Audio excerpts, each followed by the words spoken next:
Planet Space, you have my number. You should text me. But I have to email you the. The consultation depends on which one you pick, Dimitri. I have a 30-minute consultation. I have a 1-hour consultation. I have a 2-hour consultation, okay? Read these some things that you guys need to understand, because these, your affidavit, listen, the unrebutted, let me show y'all the 10 maxims of law. Let me show y'all some shit real quick. 10 maxims of law. Let me show you something real quick.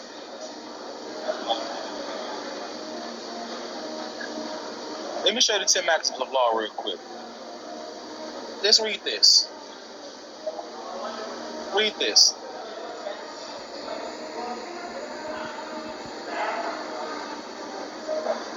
It says that a working man is worthy of his hire. Listen, this is the 10 foundational maxims of commerce from which all codes, law, and statutes are derived and based upon. I'm going to repeat. The 10 foundational maxims of commerce from which all codes, law, and statutes are derived and based upon. Listen, repeat after me and write these things down. A workman is worthy of his hire. A workman is worthy of his hire. All are equal under the law, both moral and natural laws. In commerce, truth is sovereign. In commerce, truth is sovereign. Truth is expressed by means of an affidavit.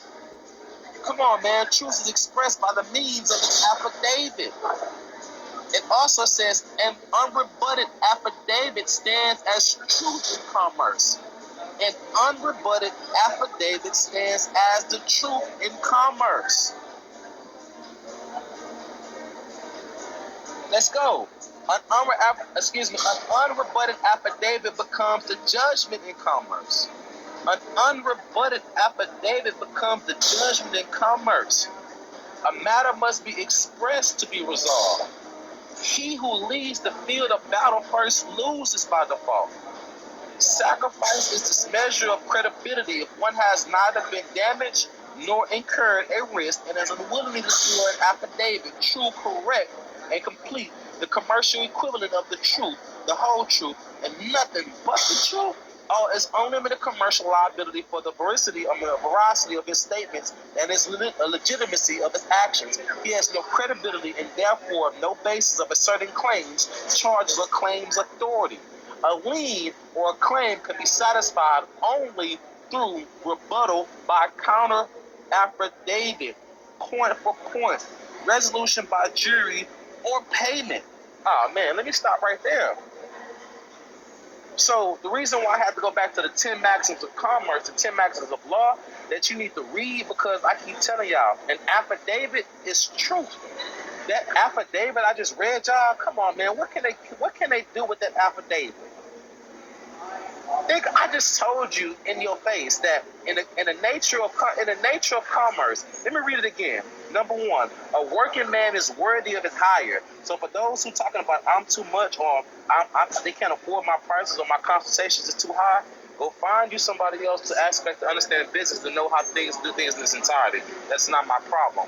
That's for you to figure out. That's for you to decipher. Don't come at me trying to come at me my prices, because a working man is always worthy of his hire. Okay? And I prove to y'all every single day how worthy I am of my hire. Get my services. All are equal under the law, both moral or natural. This is why I never act I'm above the law or I'm this Billy Badass, because it's not that. I follow universal principles, and I'm still learning how to control the universal principles and the principles around me. Okay? 3, in commerce, the commercial system is truth and sovereign.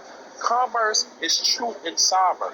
In commerce, truth is in sovereign. Let me repeat. In commerce, truth is in sovereign. Okay? So the only way to be telling the truth, to remain in honor in this commercial system, is by form of an affidavit. I just gave you some sauce right there. Truth is expressed by means of an affidavit. So remember, you got to understand the implied trust or the constructive trust. When you express the trust instead of it being implied, but you express it, then it acts in the form of truth. When you back it up with an affidavit, which is an act of in the form of factual evidence. Okay, you see what I'm saying? See what your brother's saying? See what I'm saying? I don't think you see what I'm saying, so I hope you feel what I'm saying. All right. 5, an unrebutted Affidavit stands as truth in commerce. If you have filled out an affidavit, you have registered or sent that affidavit to that bank or to that institution, and they have not rebutted that affidavit.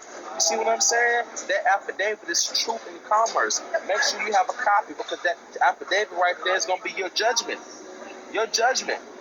Listen to 6. An unrebutted affidavit becomes the judgment in commerce. So if the affidavit hasn't been unrebutted, that means everything you saying in the affidavit is true. And they can't deny, testify, or move without addressing that affidavit. Okay? 7. A matter must be expressed to be resolved. This is why knowing how to issue or send notices is important. A notice is in the form of an expression. UCC1 financing statement is a financial statement or a financial notice. You must send these things out in a way of expression. How can you express oneself? In writing. Oh, man. 8. He who leaves the battlefield first loses. I keep telling y'all, every time you send these companies on notice, if they respond to you or if they don't respond to you, and you follow up and keep responding to them, and if they're not responding to you, you see what I'm saying? That's a dishonor. They already lost or they are losing. You need to follow up with the procedures. Come on, man. Come on, man. So now, let's go back and look at that affidavit, or look at the affidavit. Let's go look back at the affidavit. The affidavit of Walker Todd. The affidavit of Walker Todd. This is why that one is so powerful. Affidavit is truth in commerce. This is why I keep telling y'all, if you want to get by these things, you want to get past the system, or rather these tyrants, these gangsters, these territorial gangsters, you must know the system. The affidavit of Walker Todd is by one of the best. Listen, that document right there is about one of the best affidavits in creation in its entirety.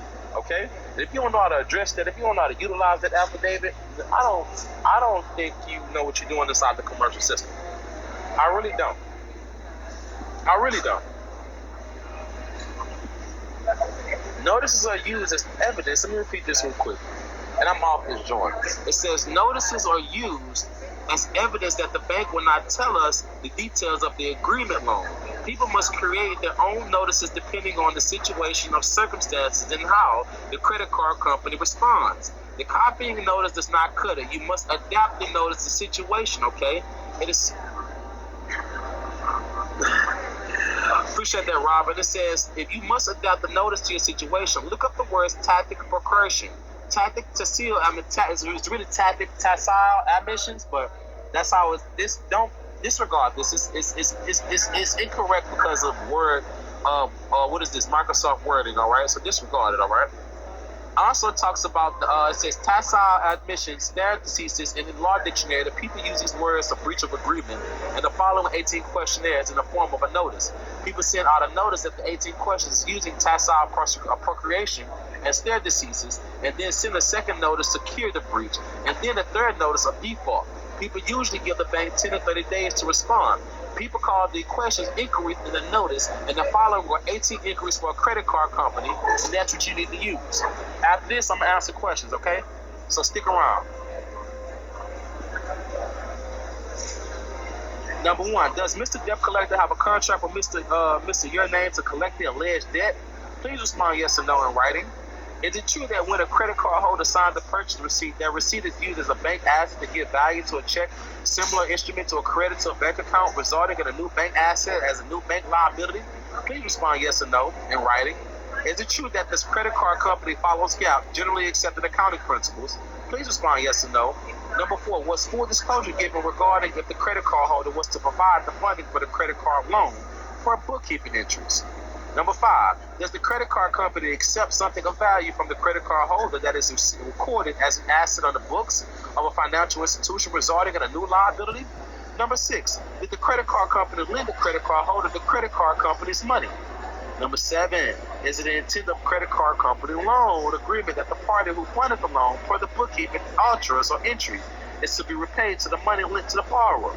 8, according to the bookkeeping entries of the credit card company, it says that the financial institution involved in the alleged loan, when a credit card holder purchases merchandise with the credit card company, does this credit card company or financial institution involved in the alleged loan accept a set from the credit card holder that funds the loan or funds John or Juan, the credit card holder, in the same transaction? All right, hell no, it doesn't. It said, does the credit card company or financial institution involved in the credit card loan record an asset showing that the credit card holder owes money to the credit card company or the financial institution involved in the alleged loan? Does the credit card company follow the Federal Reserve Bank's policies and procedures in the credit card transactions?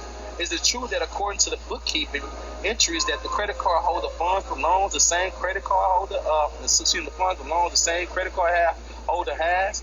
Is it true that according to the bookkeeping entries of the credit card company, the credit card holder is the lender to the credit card company?